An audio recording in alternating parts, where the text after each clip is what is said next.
देख रहे हैं आवाज़ इंडिया। मैं हूं आपके साथ श्रद्धा पाठक। फिलहाल हमारे साथ मौजूद हैं बहुत ही खास मेहमान जो कि कांग्रेस से हैं। कांग्रेस असंगठित कामगार कर्मचारी अध्यक्ष हैं नीता महाडिक। नीता महाडिक जी, जैसे कि आप असंगठित कामगार कर्मचारी की अध्यक्ष हैं, तो मैम ये क्या है एग्जैक्टली असंगठित कर्मचारी की आप अध्यक्ष हैं, उसमें क्या कुछ करती हैं और ये जो आप काम करती हैं वो किन के लिए करती हैं? जो नमस्कार। आपके चैनल को पहले तो मैं नमस्कार करती हूँ, क्योंकि आपने मुझे यहाँ पर बुलाया और बोलने का मौका दिया। असंगठित कामगार मतलब जो संगठित नहीं है, जिनको गवर्नमेंट की कोई फैसिलिटी नहीं है, उनको असंगठित बोला जाता है। और उनका नेतृत्व हम लोग करते हैं, उनकी आवाज़ बन के हम लोग कांग्रेस पार्टी में काम करते हैं।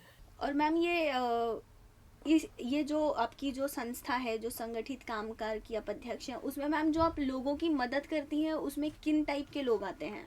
ये जैसे उनके एक लिए और क्या कुछ करती हैं, जैसे हमारे किस तरीके हाँ, के काम? कांग्रेस में हमारे बहुत सारे सेल है। उसमें ये बहुत बड़ा इम्पोर्टेंट सेल है, क्योंकि कामगारों के लीडर्स बनना बहुत छोटी बात नहीं, बहुत बड़ी बात है। और राहुल गांधी ने खास करके ये सेल बनाया है, क्योंकि कामगार लोगों का कोई आवाज़ बनता नहीं, वो खुद एक लीडर्स है। और हमेशा आपने देखा होगा, जब राहुल गांधी मैदान में उतरते हैं तो वो कहीं ना कहीं कामगारों को मिलते हैं। कोई रेलवे के कामगार हो, कुली हो, या हॉस्पिटल के कोई कामगार हो, कोई पेंटर्स हो, कोई कड़िया काम कर रहा है, तो उनको एक अटैचमेंट है कामगारों का। और कामगारों को देखो, कामगार अलग अलग देशों से आते हैं, अलग अलग राज्यों से यहाँ पर आते हैं अपनी रोजी रोटी कमाने के लिए। तो उनके लिए कोई नहीं रहता है, क्योंकि वो अपना घर छोड़ के अलग राज्यों से यहाँ पर आते हैं। तो उनको पूछने वाला, उनको देखभाल करने वाला ऐसा कोई नहीं रहता है। तो उनको एक प्रॉपर मानधन मिले, उनकी मेडिकल हॉस्पिटलाइज जो भी है वो अच्छे से हो, उनको एक घर मिले, एक आसरा मिले, उसके लिए हम लोग लड़ते रहते हैं। और मैम जो सत्ता पे काबिज सरकार है, जैसे कि बीजेपी है हाँ। सरकार, तो मैम उन्होंने औरतों के लिए लाड़की बहन योजना, आदमियों के लिए, लड़कों के लिए लाडका भाऊ योजना और ऐसी बहुत सारी योजनाएं चलाई हैं। तो उस योजना से लोगों को फ़ायदा हो ही रहा है। तो मैम लोगों को फ़ायदा हो रहा है, तो उसमें से आपको कैसे पता चलता है कि किसकी मदद करनी है, क्योंकि देख सरकार तो ये सब चीज़ें दे देखो, ही रही ये है। बीजेपी की जो सरकार है, एक जुमला है। वो ज़्यादा टाइम चलने वाली सरकार नहीं है, क्योंकि उन्होंने लोगों के लिए कुछ नहीं किया आज तक। पहली बात ये देखो, 2014 से ये सरकार है। लोगों ने एक चेंज चाहिए था, इसके लिए सरकार को लाया, लेकिन ये सरकार कुछ नहीं कर रही है। आप देख रहे हैं कि बेरोजगार इतने घूम रहे, कितने हजार, 20,000 से ज़्यादा, 20 लाख से ज़्यादा बेरोजगार है, जिनका ग्रेजुएशन हुआ हुआ है, डिप्लोमा लेके बैठे हुए, कोई डिग्री लेके बैठे। उनको आप 10,000 रुपये दे रहे हो, मतलब भीख ही दे रहे हो ना। 10,000 क्या होता है मैडम? आज के तारीख में एक घर चलाने के लिए मुंबई में 50,000 लगता है। आप 1,500 दे के एक हमारी जैसी महिलाओं का अपमान कर रहे हो। मैं तो ये बोल रही हूँ। और ये किसके पैसे है? ये हमारे टैक्स के पैसे है। ये आप हमें ही दे रहे हो। अपने सरकार पे, अपने देश पे कितना बड़ा कर्जा है।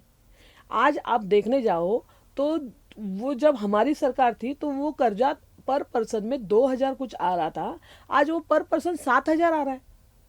मतलब ये तो लोगों को बेवकूफ़ बनाने का काम है, लोगों से मजाक करने का काम हो गया है, लोगों की चेष्टा करने का काम हो गया है। लोग आज आप देखते हो, कल आचार संहिता लगी 3 बजे के करीब, ठीक है, परसों के दिन, तो उन्होंने 1 मिनट में 5,500 का डिसीजन ले लिया। ये पैसे से लोगों को खेलने की कोशिश कर रहे हैं, पैसे से लोगों को खींचने की कोशिश कर रहे हैं। इन्होंने जात पात का राजनीति किया, उनको सफलता मिली क्या? उन्होंने तो बोला था हम 400 पार, 300 पार जाएंगे। हो पाए क्या? उतने उनके सांसद आ पाए क्या? तो ये जुमला है, ये जुमला ज़्यादा टाइम चलेगा नहीं। ये थोड़ा टाइम है, 20 तारीख तक देखो, 23 तारीख तक आपको सामने आ जाएगा रिजल्ट क्या है। और मैम आपके एरिया से अमूल कीर्तिकर को विधानसभा चुनाव का टिकट मिलने वाला है, तो उनकी कार्यकर्ता हैं आप, तो कैसी चल रही हैं विधानसभा देखो, चुनाव मैं की कांग्रेस तैयारियां? पार्टी की कार्यकर्ता हूँ। कांग्रेस पार्टी ने, मैं एक छोटी कार्यकर्ता हूँ, उन्होंने मुझे एक बड़ा डिजिग्नेशन दिया हुआ है। वर्षा ताई के नेतृत्व में हम लोग काम करते हैं। वो एक मुंबई अध्यक्ष, एक दुर्गा है हमारे लिए, और वो एक सांसद भी है, ठीक है। तो एनडीए की सरकार है, सरकार पूरी सपोर्ट से, पूरे कार्यकर्ताओं के जोश में उनको हम लोग, लास्ट टाइम भी वो लोकसभा जीते हुए कैंडिडेट है, ये पैसे के दम पे और पार्सलिटी के दम पे वहाँ पर उनका कैंडिडेट उन्होंने जिताया हुआ है, नहीं तो उनका कैंडिडेट जीत ही नहीं पाता था। वो एनडीए का ही वहाँ पर ये सांसद आता था। लेकिन अभी भी वो विधानसभा में लड़ेंगे अमोल कीर्तिकर, तो हम बहुत ताकत से उनके पीछे खड़े हैं और हम वो सीट निकालेंगे। क्या लगता है जीत कर आएंगे वो? हाँ, वो जीत कर आएंगे, डेफिनेट जीत कर आएंगे। ओके। और मैम, बाबा सिद्दीकी हत्याकांड जो हुआ है, पहले वो कांग्रेस में थे, कांग्रेस से हट जाने के बाद में वो अजीत पवार की एनसीपी में शामिल हो गए, तो इसको आप किस तरीके से देखती हैं? ये जो हत्याकांड है, ये इसमें सच में लॉरेंस बिश्नोई ही है कि कोई राजनीतिक? देखो, सब जनता को मालूम है कि बाबा सिद्दीकी हमारे पार्टी में थे, बहुत बड़े लीडर्स थे, वो बहुत मंत्री रह चुके हैं, एमएलए रह चुके हैं वो, और वो हमारे पार्टी में थे। तब भी उनको बहुत सारी धमकियाँ आई थी, लेकिन उनके बाल को भी हाथ लगाने की किसी की हिम्मत नहीं हो चुकी है। आज जो गैंग का नाम आपने लिया, वो गैंग के सूत्र गुजरात से चल रहे हैं। मतलब लोगों को भी समझ में आ रहा है, आपको भी समझ में आएगा कि ये एग्जैक्टली क्या हो रहा है। देखो, लोगों को मार के भाईकला में भी एनसीपी का 8 दिन पहले एक तालुका अध्यक्ष को मारा, एक छोटे कार्यकर्ताओं से वो डर रहे हैं। बीजेपी को लीडर से डर नहीं है, छोटे कार्यकर्ताओं से डर रहे हैं, क्योंकि कार्यकर्ता अच्छा काम करता है। तो उनको मालूम है ये छोटा कार्यकर्ता मुझे डिस्टर्ब करेगा, मेरे कैंडिडेट को हराएगा, इसके लिए वो, इनके पास कोई चारा नहीं है। क्योंकि वो चुप बैठने बोलेंगे तो कार्यकर्ता चुप नहीं बैठेगा, कार्यकर्ता काम करता ही रहेगा जब तक उसके शरीर में जान है। तो ये शस्त्रों का वापर इन्होंने हमेशा खुद के लिए किया है, खुद की सरकार बचाने के लिए करते हैं और हमेशा ये करते रहेंगे। तो हम किसी की जान लेने से डरने वाले नहीं हैं। हम रास्ते पे उतर के लोगों की आवाज़ बनेंगे, आने वाले टाइम पे हम हमारी सरकार लेके आएंगे, और जो इनको मदद कर रहे उनको पहले हम लोग जेल में डालेंगे। जब हमारी सरकार आएगी तो इनको पहले जेल में हम लोग डालेंगे, आप देखोगे ये चीज़।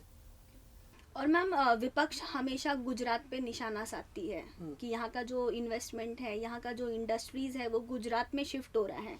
तो मैम, आप भी विपक्षी होने के नाते आप क्या कुछ कहना चाहेंगी गुजरात के बारे में? देखो, इन्होंने एकनाथ शिंदे और देवेंद्र फडणवीस ने जो रिपोर्ट कार्ड बनाया था, वो रिपोर्ट कार्ड है। मुंबई का जो कामगार है, मुंबई के जो उद्योग धंधे हैं, उन्होंने हमेशा ही अहमदाबाद में लेके गए। अहमदाबाद को उनको एक अच्छी सिटी बनानी है, उनका एम है, और हमेशा उन्होंने जाति की राजनीति की है।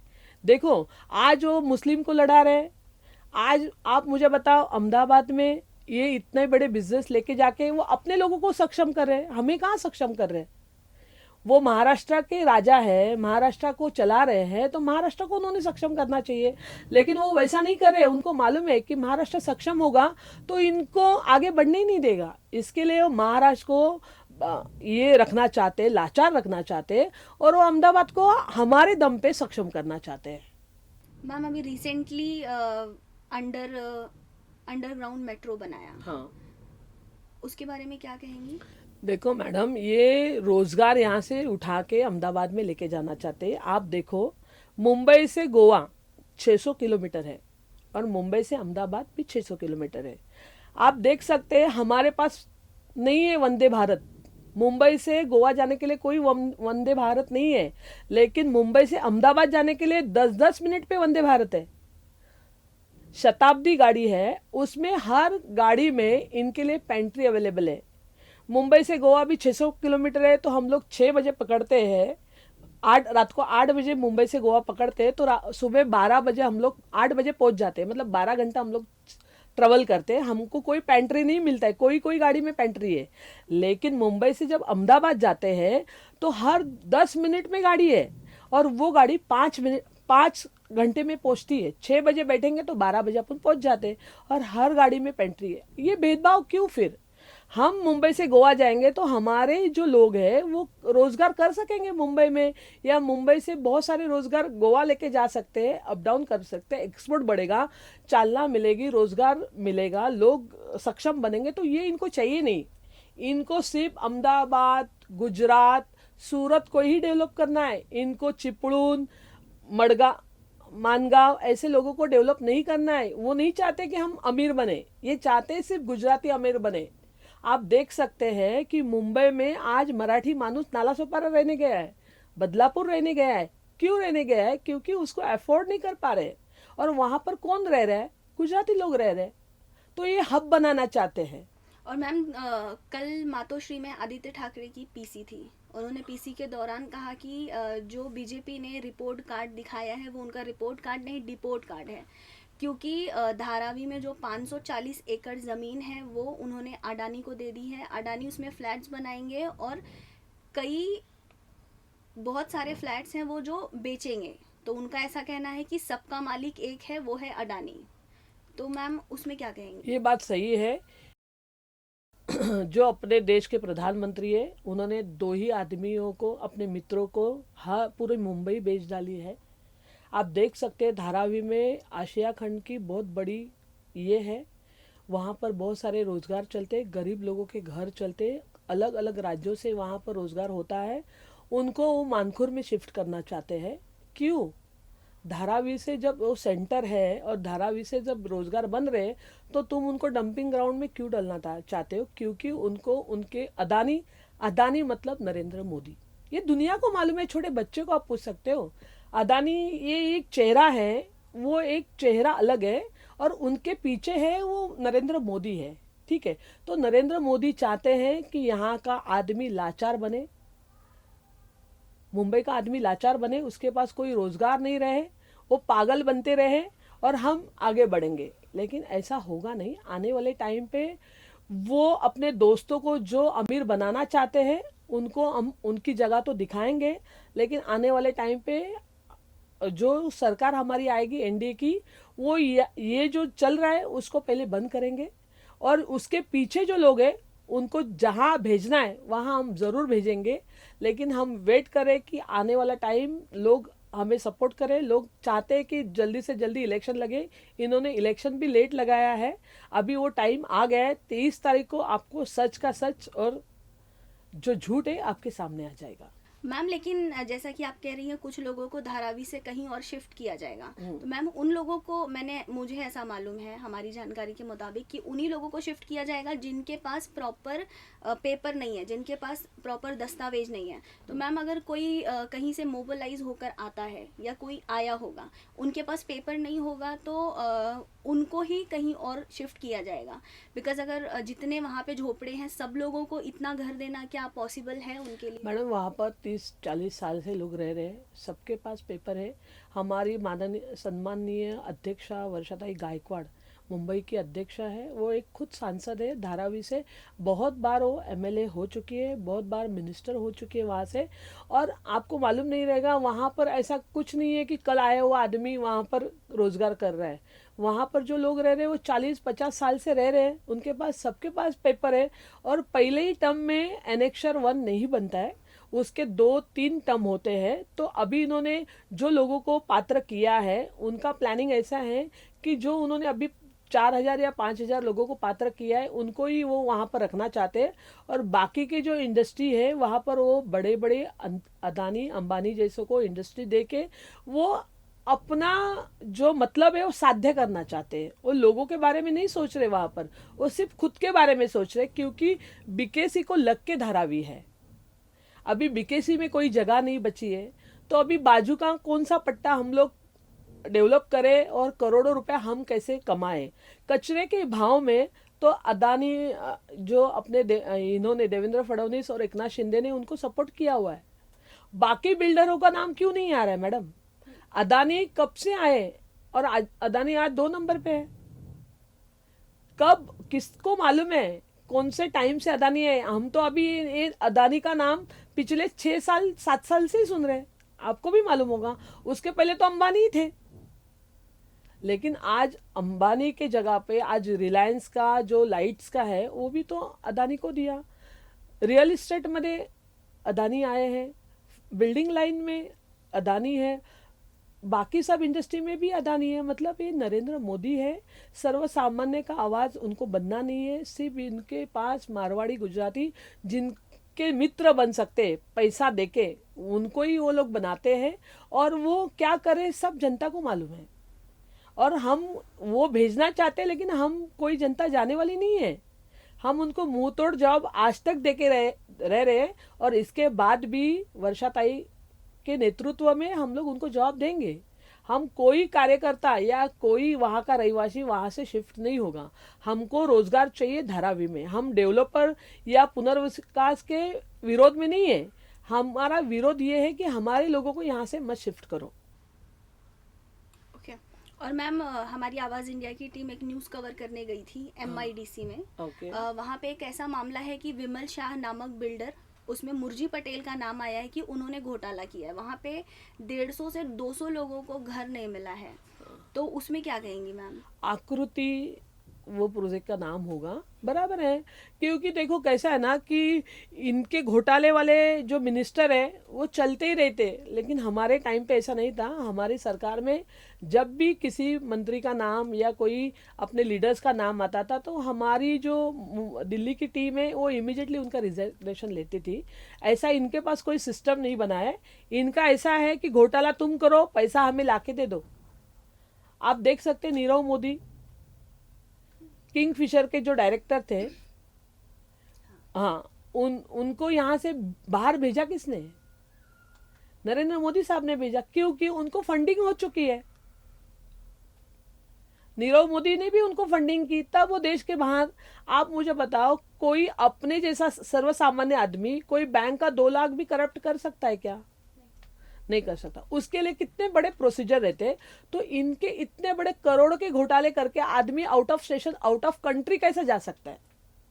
तो कहीं ना कहीं मिनिस्टरों का हाथ रहेगा। जो सरकार अभी कर रही है काम बीजेपी की, वो सरकार का हाथ उनके पीछे रहेगा, तभी तो वो कंट्री छोड़ के दूसरे कंट्री में आराम से रह रहा है, गरीबों का पैसा खा के। तो ये सरकार ही बदलनी चाहिए। ये सरकार निकम्मी है और इसका परिवर्तन होना चाहिए। आने वाले NDA की सरकार में लोग खुशी से, शांति से जीना चाहते हैं।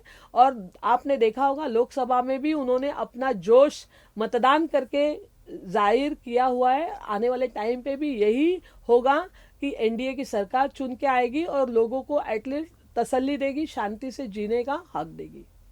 आने वाले विधानसभा चुनाव में आप लोगों को क्या कहेंगी? अपना नेता कैसे चुने, क्या सोच के चुने? देखिए, जो हमारे पक्ष श्रेष्ठी ने जो डिक्लेयर करने वाली है, हमारी एक 20 तारीख को लिस्ट लगने वाली है विधानसभा की, और उसमें 83 कैंडिडेट का नाम आएगा।